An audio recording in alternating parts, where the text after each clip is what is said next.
नमस्कार, एक बार फिर से मैं आप सभी के सामने उपस्थित हूँ बेहद महत्वपूर्ण टॉपिक के साथ। और बिहार में जितने भी बिहार के लोग हैं उनके लिए एक बहुत ही इंपॉर्टेंट नोटिफिकेशन यहाँ पर जारी करी गई है। यहाँ पर बोला जा रहा है कि अगर आपने अपने राशन कार्ड में कुछ बदलाव नहीं किए हैं तो बहुत सारे लोगों के राशन कार्ड बंद हो जाएंगे और उनको राशन नहीं मिलेगा। 1 अप्रैल से आपकी ये सारी चीजें लागू हो जाएंगी। तो जिन जिन लोगों ने अपने राशन कार्ड में ये चेंजमेंट नहीं करवाए, आपका राशन कार्ड बंद ना हो, आपका राशन बंद ना हो, इसलिए आपको ये चेंजमेंट करवाने हैं। बिहार सरकार ने नोटिफिकेशन जारी करी है। तो आइए समझ लेते हैं कि क्या नोटिफिकेशन यहाँ पर जारी करी गई है। आ जाते हैं अपनी न्यूज पर। बिहार न्यूज, 1 अप्रैल से बिहार में इन लोगों को नहीं मिलेगा राशन, सरकार ने जारी किया नया नोटिफिकेशन। आगे आते हैं। तो राज्य में जिन राशन कार्ड जो धारक हैं, जिनके पास है राशन कार्ड, उन्होंने अगर आधार सीडिंग नहीं करवाया है, उसको आधार से अटैच नहीं करवाया है, और उनके लिए राशन कार्ड से आधार सीडिंग कराने का ये आखिरी मौका होगा। इसके बाद से पूरी तरीके से उनका आधार बंद हो जाएगा और फ्यूचर में फिर वो बनेगा भी नहीं। सरकार ने 31 मार्च तक राशन कार्ड से आधार सीडिंग कराने की अनुमति दे दी है। इसके बाद जिन लाभुकों को राशन कार्ड से आधार लिंक नहीं होगा, उनका राशन कार्ड स्वतः ही क्या हो जाएगा, रद्द हो जाएगा। तो आप जो भी अगर कोई मुझे बिहार से देख रहा हो इस प्रेजेंट टाइम, सो आपको क्या करना है, अपने आधार कार्ड की सीडिंग करवानी है, आधार कार्ड अटैच करवाना है, देन अपने आधार कार्ड को मॉडिफाई करना है। ठीक है। खाद्य एवं उपभोक्ता संरक्षण विभाग ने इसके लिए नया दिशा निर्देश जारी किया है। इस संबंध में खाद्य एवं उपभोक्ता संरक्षण विभाग ने सभी जिलों को दिशा निर्देश जारी कर दिया है। निर्देश के मुताबिक खाद्य सुरक्षा योजना के दायरे में शामिल हर लाभुक का राशन कार्ड आधार सीडिंग कराना होगा। खास बात यह है कि राशन कार्ड में अंकित प्रत्येक सदस्य के लिए आधार संख्या की सीडिंग अनिवार्य कर दी गई है। साथ ही साथ राशन कार्ड में अंकित किसी भी सदस्य की आधार सीडिंग नहीं कराने पर उस सदस्य के खाद्यान्न का लाभ उसको नहीं मिलेगा, यानी कि ऐसे लाभुक परिवार इससे वंचित हो जाएंगे। आगे आते हैं। महत्वपूर्ण बात यह है कि विभाग द्वारा ई-केवाईसी की प्रक्रिया को सुलभ बनाने के लिए फेशियल ई-केवाईसी की जो सुविधा है वो शुरू कर दी गई है। जैसे आपका फेस है वो डिटेक्ट करेगा एंड देन वो केवाईसी कर देगा।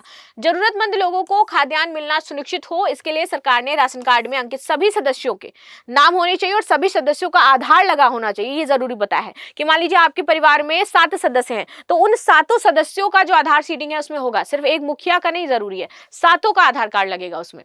ठीक है। ये केंद्र सरकार के दिशा जो निर्देश है उसके अकॉर्डिंग है और वैसा ही आपको काम करना पड़ेगा। सभी राशन कार्ड जो धारक हैं उनसे यहाँ पर अनुरोध किया गया है कि आप आधार सीडिंग कराएं।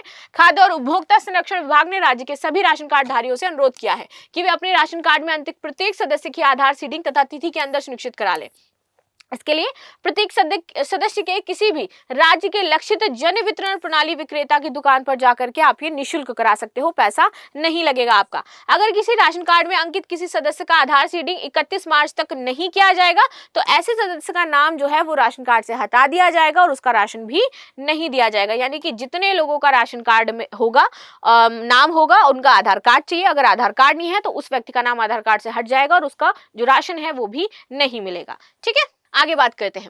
यहाँ पर जो ऊर्जा सचिव है उनका कहना है कि ये जो मैनेजमेंट है बिहार में जल्द से जल्द लागू हो जाना चाहिए, क्योंकि बिहार में सबसे ज्यादा घोटाला होता है योजनाओं को लेकर के, पैसा इधर से उधर किया जाता है। अभी हमने देखा था जो कृषि सम्मान निधि थी उसमें बहुत सारी यहाँ पर जो घोटाले हैं किए गए थे, लोगों ने 3-3 बार पैसा अपने अकाउंट में डलवाया था, इस तरीके की जो गड़बड़ी हुई थी। तो इसीलिए बिहार को यहाँ पर टारगेट राज्य माना जा रहा है कि सबसे पहले यहाँ पे ये चीजें ठीक होनी चाहिए कि यहाँ का जो मैनेजमेंट है वो अच्छा होना चाहिए। रेवेन्यू मैनेजमेंट सिस्टम को इसी वर्ष लाइन में लाना है।